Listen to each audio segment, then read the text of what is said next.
Alright, Shalom, the Hebrew Israelites come out here week in, week out to prophesy the downfall of the kingdom for the grace and mercy of our Lord Yahweh Bashem Yahushua. Alright, I'd like to start off by saying that honestly, others are GMS, honesty of prophets out there that are pushing this truth in sincerity throughout the four corners of the earth.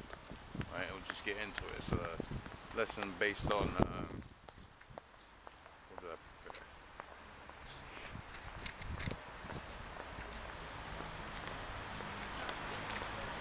Heritage and salvation, because we know that the Negroes, Hispanics, Native Americans, they're the ones that got their heritage stripped off of them, pursuant to prophecy, as we're going to see in Jeremiah, right?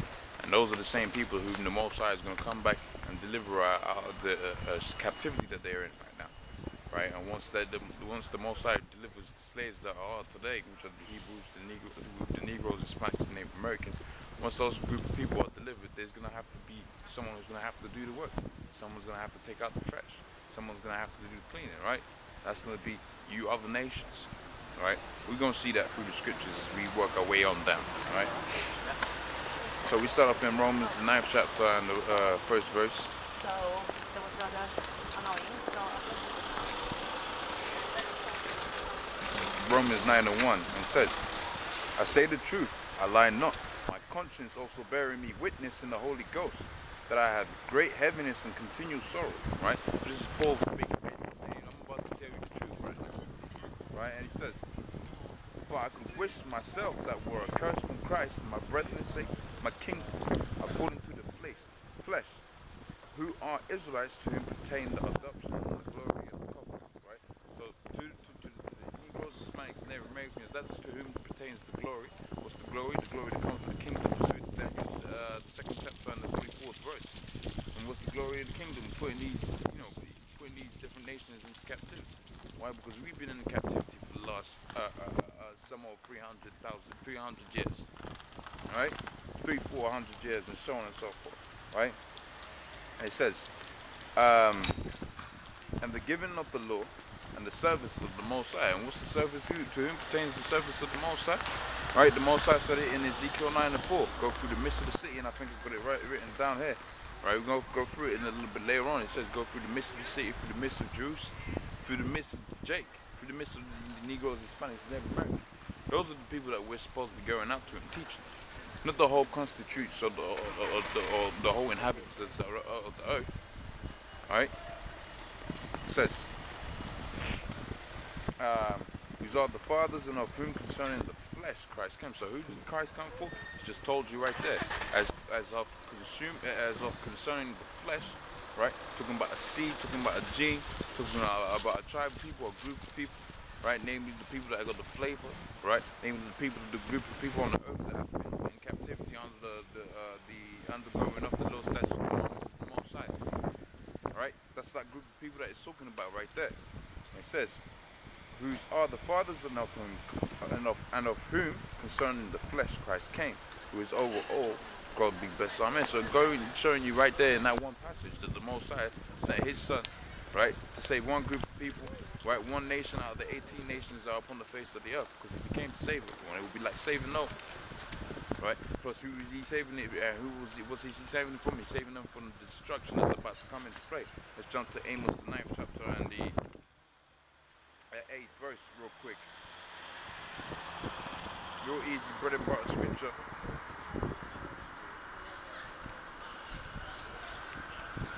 Right, so this is Amos, the 9th chapter and the 8th verse, and it says, behold, the eyes of the Lord power, the eyes of the Lord power being the angels, are upon the sinful kingdom, and I'll destroy it from off the face of the earth. So the eyes of the Lord power, the angels, are upon the sinful kingdom. What's the sinful kingdom?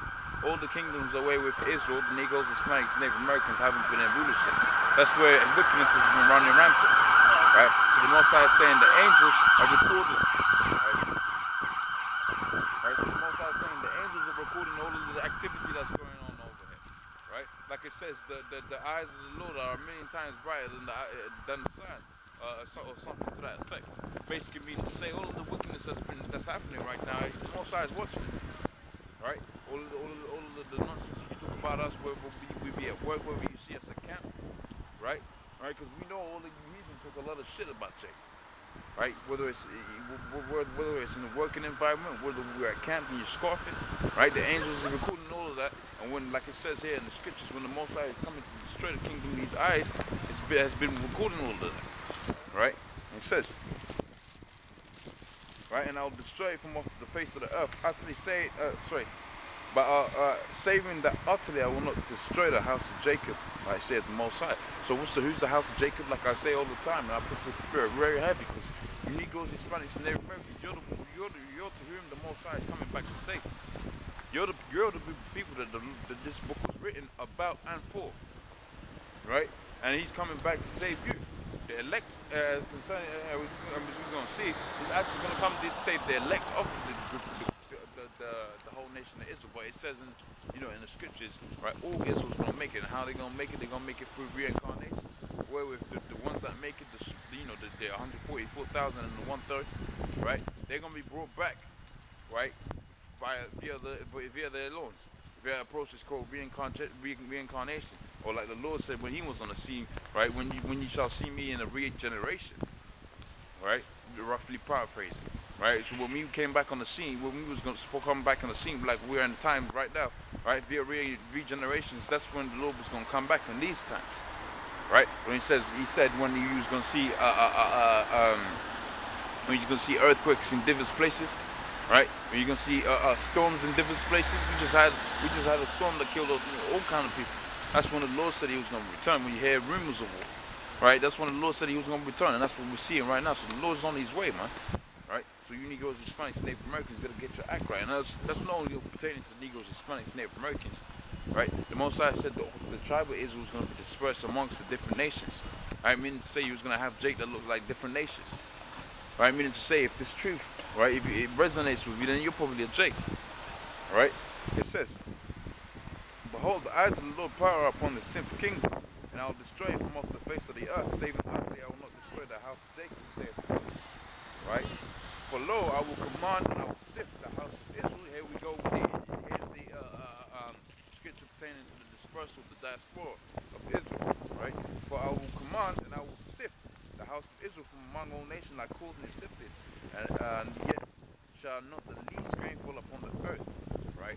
And here goes the scripture as concerning the elect. It says, all the sinners of my people, right, which is everyone other than the elect, right, the 144,000 and the 1/3, all the other people other than that are sinners, man, they're wicked, right? And that's why they ain't gonna make it, right? It says, all the sinners of my people shall die by the sword, which say, the evil shall not overtake us, nor prevent us. So that's talking about you wicked Israelites, you wicked Negroes, Hispanics, Native Americans, right? That don't want to get right. That have heard the truth and you don't want to get right. And you say the evil is not going to overtake us, right? And when the Most High comes in that day, He's going to do away with you because you're wicked, right? And rightfully so. All right, let's jump back to Romans, the 9th chapter, and we're at the 5th verse. It says, whose are the fathers and of whom concerning the flesh Christ came, who is over all, God bless forever, amen. Right? Not as though the word of the Most High have taken none effect, for they are not all of Israel that are of Israel. Going back to, see how the scriptures tie in, they all tie together, right? As we just seen in Amos 9 and 8, talking about the elect, talking about the sinners and the wicked amongst the Negroes, Hispanics, Native Americans. Here it's talking about the same thing. Not all of Israel is of the Most High, man. Right? A small minority is of the Most High. The Most High is dealing with the minority of the Negroes, Hispanics, Native Americans. The rest of them He ain't dealing with. Like it says in Zechariah the 13th chapter and the 8th verse, right? 2/3, 2 parts thereof. That's why I say 1/3 in the elect. 2 parts thereof is going to be cut off and die, right? Because it's an abominable branch, roughly paraphrasing the scriptures. All right? It says, right? Neither because they are the seed of Abram are they children, right? So this is talking about you Ishmaelites. That you think you think you're gonna make it into the glory of the kingdom. You ain't gonna make it into the glory of the kingdom. We're gonna have you, we're gonna have you in chains too, because you served, a great deal when it as concerning the captivity of Judah. All right? You did a lot of harm as concerning the captivity of Judah, right? So you Arabs, you Ishmaelites, right? You're gonna have to pay for that as well, right? It says, neither because they are all the children of Abraham are they all seeds, but the children of Isaac shall thy seed be called. That is, they which are the children of the flesh, these are not the children of the Most High, but the children of the promise are counted for seed. Right? For this word of promise, at the same time, I will come to Sarah, and Sarah shall have a son, and not only this, but Rebecca also shall conceive by one, even our father's Isaac. So it's just giving you a bit of history, right? Here's where it gets a little bit interesting. It says, for the children not being yet born, even having done good or evil, that the purpose of the Most High, according to election, might stand, right? Not of works, but but of him that willeth. Basically saying, it's not about what you do, what you think you're doing, right? Like the scripture says, our righteousness is as filthy rags, right? But it's of the will of the Most High, what the Most High wants to see happen, right? It says, it was said unto her that the elder shall serve the younger, and it was written, Jacob have I loved and Esau have I hated. And if it's talking about that in Romans, the 9th chapter, which is near the end of the book, and it's talking about that in Revelations as well, that means those two characters were prevalent within the scriptures. And we know they were prevalent in the scriptures because Esau was the father of Edom, the rulers of this kingdom, the wicked kingdom that the Most High is coming to destroy. And Jacob was put in captivity underneath those rulers, under the Rothschilds, the DuPonts, and sort of all the other elite banking families. All right? It says, what shall we say then? Is there unrighteousness with the Most High? God forbid. For he saith, Moses will I have. For he saith to Moses, I will have mercy on whom I will have mercy on, and I will have compassion on whom I will have compassion. So Most High is basically telling you that he's going to do whatever he wants. And we're going to see how he's going to do whatever he wants. It's concerning Negroes, Hispanics, Native Americans, and the rest of the inhabitants of the earth. Right? Let's jump to Isaiah the 14th chapter, just to show you that the Most High will have mercy on you Negroes, Hispanics, Native Americans, who are Jacob, who are Israel. Right? So this is Isaiah the 14th chapter.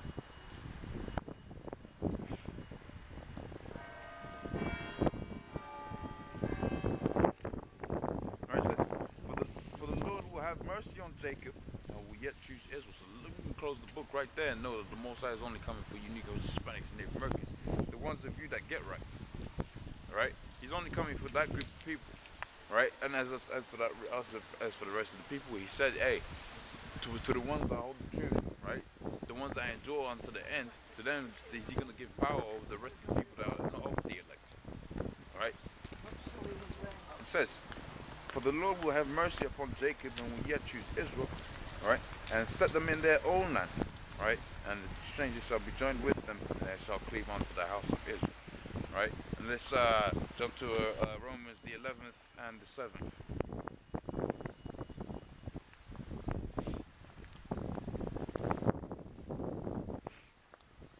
Right, this is Romans 11 and 7, and it says, what then? Israel hath not obtained that it seeketh for. So you Negroes, Hispanics, and Americans be in these churches looking for the truth, right? But you never find it, right?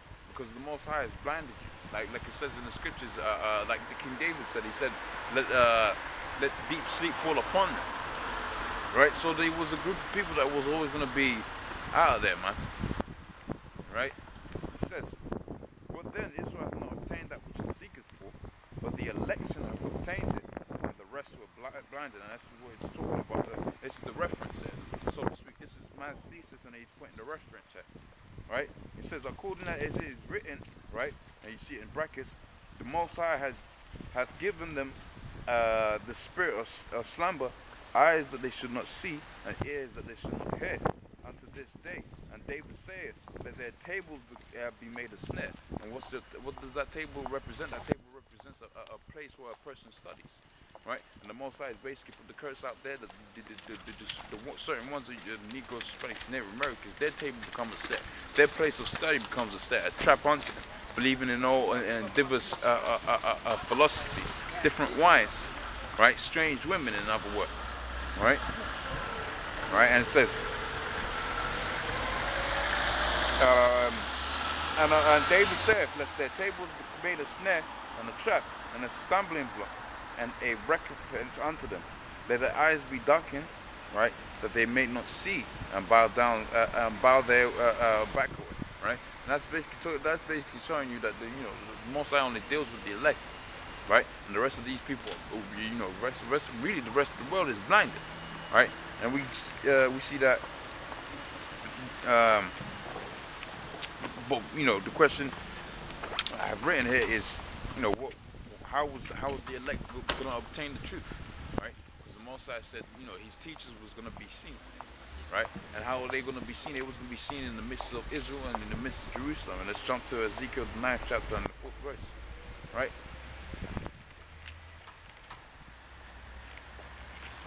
Right, so this is Ezekiel 9 and 4. It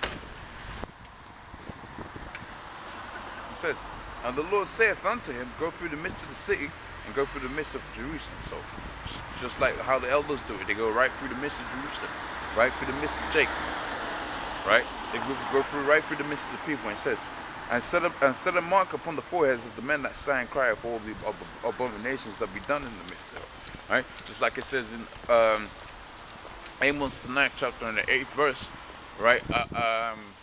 You know, the eyes of the Lord power upon the simple kingdom, and shall destroy for all the wickednesses that being done in the midst of it. That's what it's talking about there, right? There's going to be a certain group of people. There are a certain group of people that be observing the wickedness that's happening in this kingdom, and they sigh and cry and complain about that, right? Getting up in inordinate times to go to work, or you know, being mistreated by Esau and all of these different heathens, right? There's a group of people that be, you know, complaining about that, and that's what this prophecy is talking.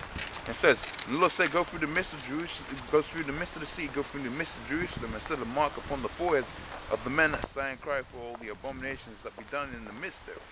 Right? And to the others he said in mine hearing, go through the midst of the sea, right? And smite, let not your eyes spare, neither have pity. And once that's talking about the Most High said, we are supposed to be likened unto a harmless dove, but sharp as a serpent. I mean, to say we know who the Most High is going to have to destroy this kingdom. I mean, to say we know that we're the battle axe of the Most High. But more so than that, we also know that the Lord's not back here. Right? So we just push this truth, right? Set a mark upon the men of the people that sigh and cry for all the abominations that be done in the midst. And when the Lord returns and magnifies us and gives us those spiritual vessels, those spiritual bodies, that's when we're gonna, you know, be hunters, like it's saying that. We ain't gonna spare in that day. Right? We ain't gonna spare in that day. But that scripture really, you know, that scripture pertains to the elect, right? And the ones that were gonna be smitten, that's not of the elect. Right? Now let's jump to it says, slay utterly old and young, maids, little children, women, but come not near any man upon whom the mark is. Don't touch the elect. Right? Don't touch the elect. Just like when the Lord was doing all that destruction in Egypt, when the mark was on the doors, right? That's how it's gonna be in that day when He destroys the modern day Egypt. When the mark is gonna be upon the door of a man's mind, right? Which that being the truth.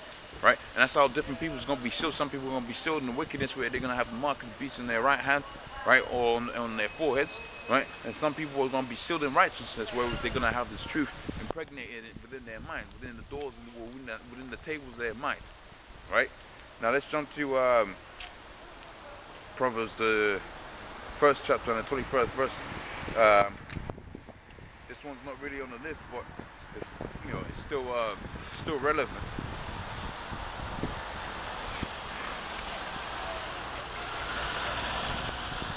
Alright, and we start from the 20th verse, and it says, wisdom crieth without, she uttereth her voice in the streets. And that's where you hear wisdom from. That's where we learn wisdom from the elders, right? From the students of the elders preaching this truth in the streets, right? And that's what we're supposed to be doing right now, right? And it says, right, wisdom crieth without, she uttereth her voice in the streets. She crieth in the chief places of concourse, right? In the openings of the gates. In the city she crieth her words, saying, how long you simple ones, how long you simple Negroes, Hispanics, and Native Americans, we love simplicity. Now let's jump to Isaiah the 6th chapter and the 11th verse, and I believe I know what precept that is. I've written there. Isaiah 6 and 11. Wrong direction. I know the right direction.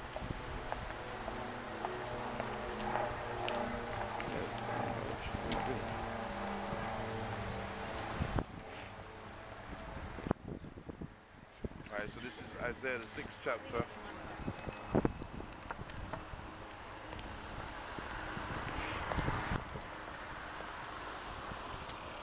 And the 11th verse.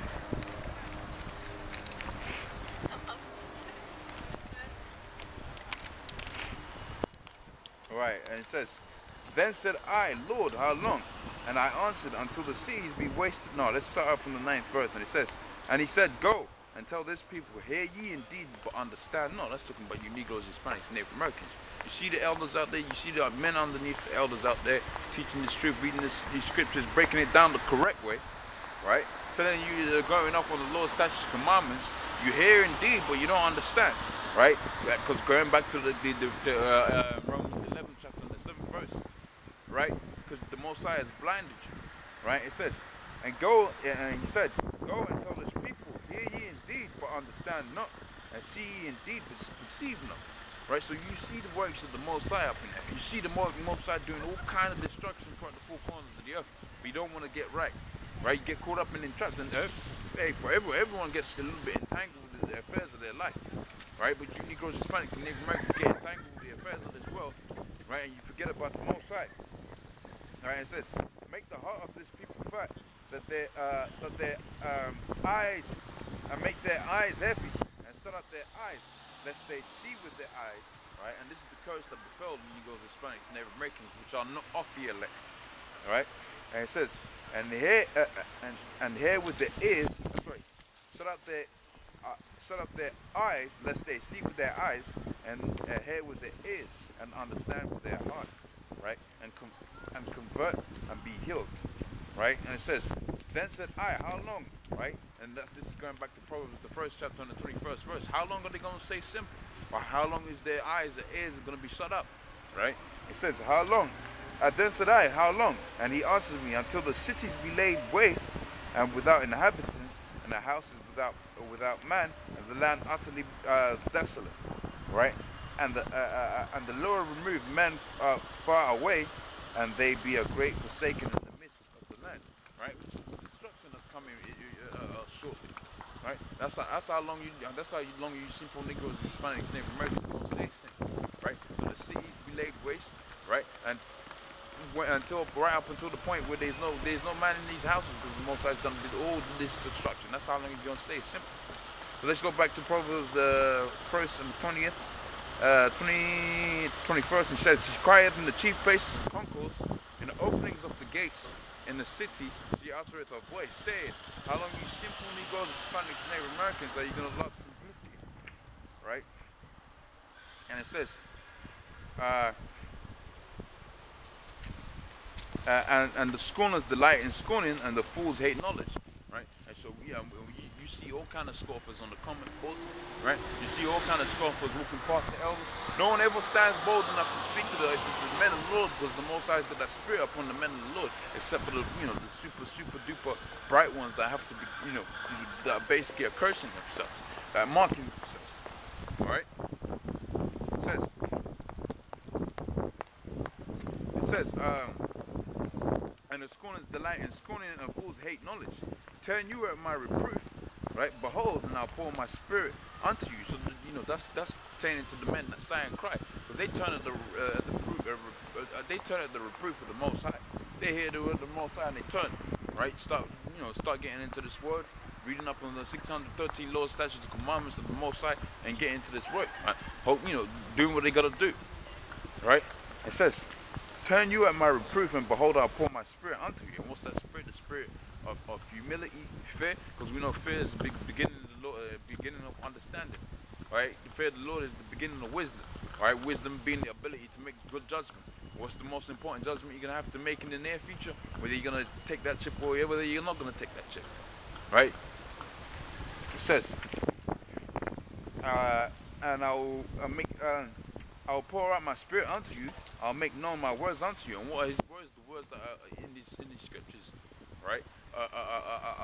From Deuteronomy, from Genesis right to Revelations, the Most High will make known all the mystics, right, and all of the the wisdom encompassed within those scriptures. If you turn it as reproof, right, you get back into the word. If you get back into fearing the word, the Lord, right? It says, because I have, and this is talking about the 2/3, the ones that are not gonna make it. All right, this is the 24th verse. It says, because I have called and ye have refused, I have stretched out my hand and no man regarded. The Most High is stretching out his hand right now to the elect, not to the elect, right? To all the Israel, but really we know that only the elect's gonna make it, and this is talking about the ones that have rejected the word of the Most High, the ones that have heard this truth and rejected it, the ones that have heard the reproof of the Most High and they turned away at it, right? It says, because I have called and ye have refused, and I have stretched out my hand and no man regarded, but ye have set not all of my counsel, right? And you would none of my reproof. I will also laugh at your calamity. I will mock when your fear cometh. When your fear cometh as a desolation. How is that fear going to come as a desolation? Come in the form of those ICBMs, man. Right? Those intercontinental ballistic missiles coming from Russia, right? And coming from the neighboring cities around Russia, China, and so on and so forth. That's how the desolation of the wicked Negroes, Hispanics, and Native Americans, and the wicked of all the people on the earth that have fought against the Negroes, Hispanics, and Native Americans. Right? It says,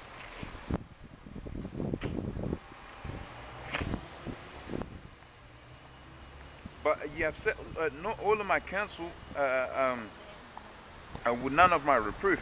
I'll also laugh at your calamity. So we're gonna laugh at your calamity. Most likely, like Elder Bakar said, he's not gonna come out of the thrones of the heavens and you're gonna see him laughing. He's gonna have his men laughing, right? Because we're his by-elects, right? So in that day when when times of joy, when he's rejoicing, we're gonna be rejoicing as well, right? It says, I will also laugh at your calamity. I'll mock when your fear I will mock when your fear cometh. When your fear cometh as a desolation and your destruction cometh as a whirlwind, when distress and anguish cometh upon you, right? Then shall they call upon me. That's when you're going to remember the name of the Lord in that day. And you can call upon the name of the Lord. But what's he going to say? He says, but I will not answer. They shall seek me early, but I will not. But they shall not find me. For they have hated knowledge and did not choose to fear the Lord, right? And they would none of my counsel and despise my reproof.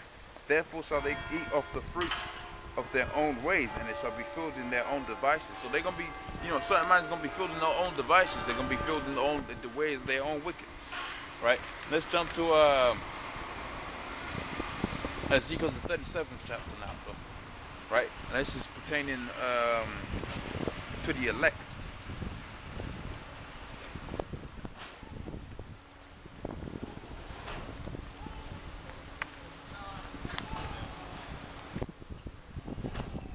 Right, this is Ezekiel the 37th chapter, and it says, the hand of the Lord was upon me, and he carried me away in the spirit, and he set me down in the midst of the valley, which was full of bones. What are those bones? Those bones represents the Negroes, Hispanics, Native Americans.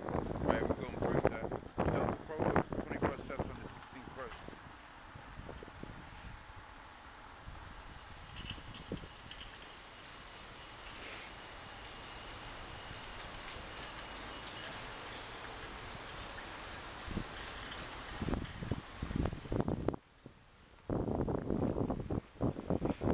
Proverbs 21 and 16, it says, the man that wandereth out of the way of it, the understanding shall remain in the congregation of the dead. So that's why we was likened unto the valley of dry bones, right? It says, and what does a valley represent? A valley represents a lowland, which is indicative of America, right? And that's where the majority of the Negroes, Hispanics, Native Americans be at right now. And that's why it's known as the Valley of Dry Bones, right? It says, and he caused me to pass them by, and he caused me to pass by them round about, and behold, they were very many, right, in the open valley, and lo, they were very dry, right? And he said unto me, Son of man, can these bones live? And I answered, and said, Lord power, thou knowest. Again he said unto me, prophecy unto these bones, which is what you see the elders, right, and the elders on down there. It says, where am I? And again he said unto me, prophecy unto these bones, and say unto them, O dry bones, hear the word of the Most High, right? Thus saith the Lord unto these bones, behold, I will cause breath to enter into you, right? And they shall, and ye shall live. Now let's jump to Isaiah the 6 and 63. Not Isaiah 6 and 63. John 6 and 60. Is it Matthew 6 and 63? I'll find it.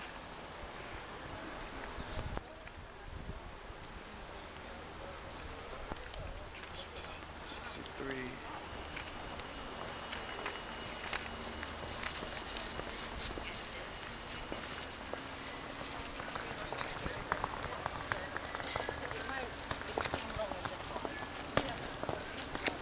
Ah, shit.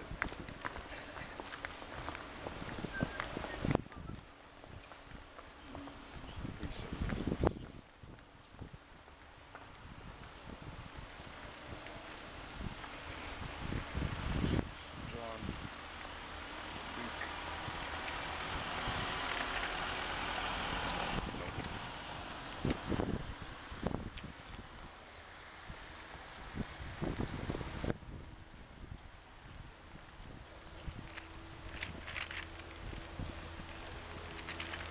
There we go. This is John 6 and 63. It says, "It is the spirit that quickeneth, the flesh profiteth nothing.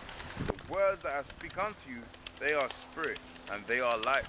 Right. So the words that the Lord spoke unto us, right, the instructions that we got off the Lord, those are the spirit. That's what it's talking about here in Ezekiel the 9th, the 8th, the 37th and the 4th. And it says, "And he said unto me, prophesy and say unto these bones, and say unto them, right, O ye dry bones, hear the word of the Lord. And thus saith the Lord unto these bones, because I will cause breath to come into you, and ye shall live."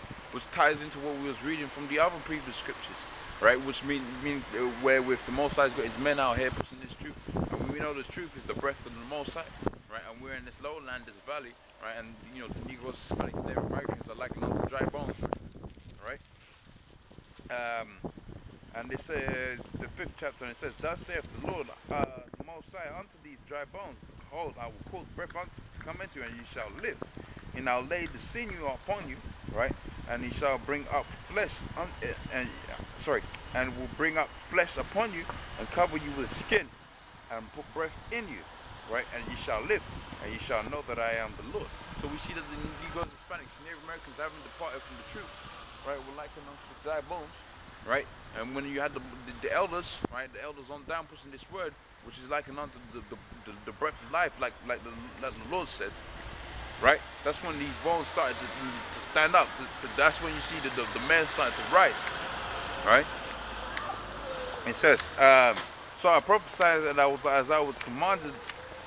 So I prophesied as I was commanded, and as I prophesied, there was a noise, and behold, a shaking, and the bones came together, bone to his bone, right? And behold, lo, the sinews, right, and the flesh came upon them, and the skin covered them above, right? But there was no breath in them. Then he said unto me, unto the wind, prophesy. So then said he unto me, prophesy unto the wind, son of man, and say to the wind, thus saith the Lord, power, come from the four winds, O breath, and breathe upon these slain, right, that they may live, right? So I prophesied as he had commanded, and the breath came into them, and they lived, and stood up on their feet, an exceeding great army, right? And let's jump to Exodus the 15th chapter and the 3rd verse right there. Because they was going, you know, I mean, it wasn't, you know, it's not going to be a large army in terms of numbers. It's going to be a large army in terms of power, man. So the Spirit of the Lord is going to fall upon certain, you know, fall upon certain men, which are of the elect. So this is Exodus,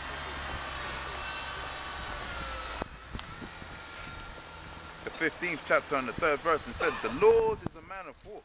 Yahweh Bashim Yahweh Shai is his name." Right? So if the Lord is a man of war, and we know there's references where the Most High is known as the Lord of Sabaoth, the Lord of a great army. That great army is talking about there, right? It's the Negroes, Hispanics, Native Americans, which are of the elect.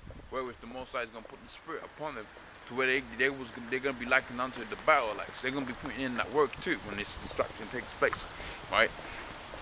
It says, then he said unto me, son of man, these bones are the whole house of Israel, right? Just going to show you there. Behold, they say our bones are dried, and our hope is lost. We are cut off we are cut off for our parts. So we cut off from our parts. Therefore prophecy and say unto them, thus saith the Lord, behold, O my people, I will open up the graves, and I'll cause them to come up, and I cause you to come up out of your graves and bring you into the land of Israel, which ties in nicely into the next principle we're going to go into, right? But we carry on. This is the 13th verse, and it says, "And ye shall know that I am the Lord power, and I have opened up your graves, O my people, and brought you up out of your graves, and I shall put my spirit in you," which is the word of the Most High, right? The Lord's statutes, commandments, prophecy, and so on and so forth. That's what the Most High is going to put within us, right? "And I shall put my spirit in you, and ye shall live, and I shall place you in your own land," right? Then shall ye know that I the Lord Sparrow, have spoken it, and it performed it, saith the Most High, right? "The word of the Lord came unto me again, saying, Moreover, son of man, take thee one stick, and write upon it for the house of Judah, and one stick, and for the children of Israel, for his companions. Then take another stick, and write upon it for Joseph, and the stick of Ephraim, for all of the house of Israel is his companion," right? "And join them one to another into one stick, and they shall become one in thine hand." So that's basically talking about the rejoining of the two tribes when they split up, the northern kingdom and the southern kingdom, when they split up during ancient times, right? And that there was a group of people coming back together, because that was one of the curses that was upon the house of Israel, that we was going to be split apart, and being split apart, we're lower in power, so to speak, right? So this is which goes to show you that those the people that are in the land of Israel right now, those are not the real Jews, because we're the rest of the tribes. The prophecy here is that the one group, as we're going to see in Ezekiel the 36th chapter, right, when the Most High was going to magnify the Negroes, Hispanics, and the Native Americans, right, it was going to be that one group was going to Judah was going to be joined back again with the house of Israel, right? The two tribes were going to come back together, right? The two kingdoms, so to speak, was going to come back together. Let's jump to Revelations, the 3rd chapter and the 9th verse, real quick.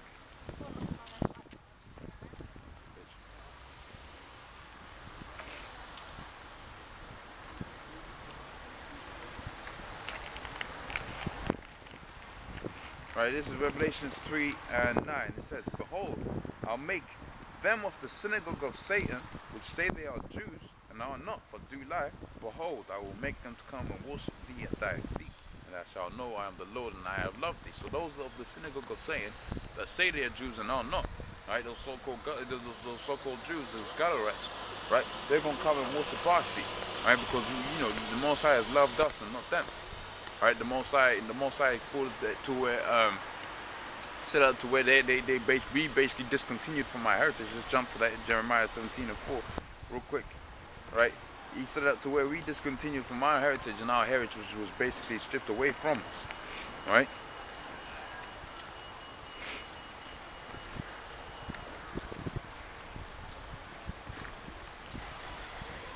Right, it's Jeremiah 17:4. It says, "Even thou, even thyself, shall discontinue from thine heritage which I gave thee, and I'll cause thee to serve thine enemy in the land which thou knowest not. For ye have kindled a fire in my heart which shall burn forever." Right? Because we run from the Lord's statutes, commandments of the Most High. That's why we're catching all kind of hell. Alright? But we're going to get our heritage back, as we're going to see in Ezekiel the 36th chapter. I'm going to flip through it real quick and touch on key points. Right? We'll start from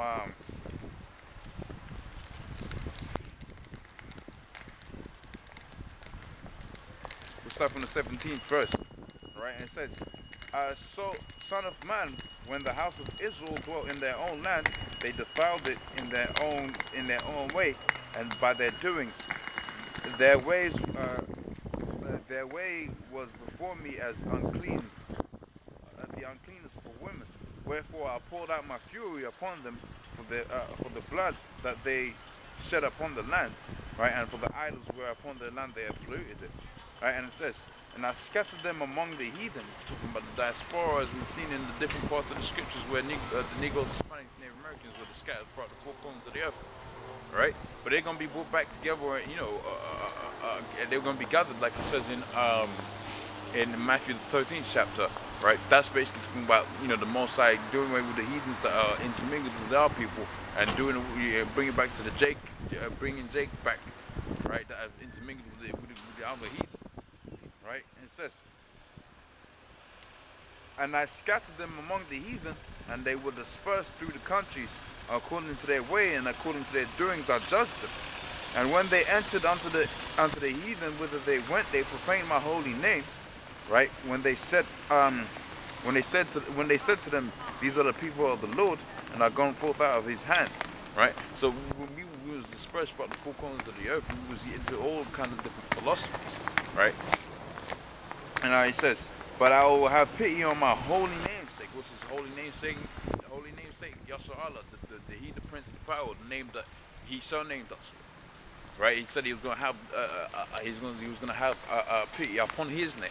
Right, so we ain't gonna get salvation off of our own doing. He's gonna get salvation off of the mercy of the Most High and the pity that he has upon his own name. All right, it says, but I will have pity on my holy name, which the house of Israel have profaned among the heathen whither they went. Therefore say unto the house of Israel, thus saith the Lord, I do this not for your sakes, O house of Israel, but for my holy name's sake, right, which ye have profaned among the heathen whither ye went, and I will sanctify my great name. All right, it says, which was profaned among the heathen, which ye have profaned in the midst of them, right, and the heathen shall know that I am the Lord, saith the Lord power, when I shall be sanctified in you before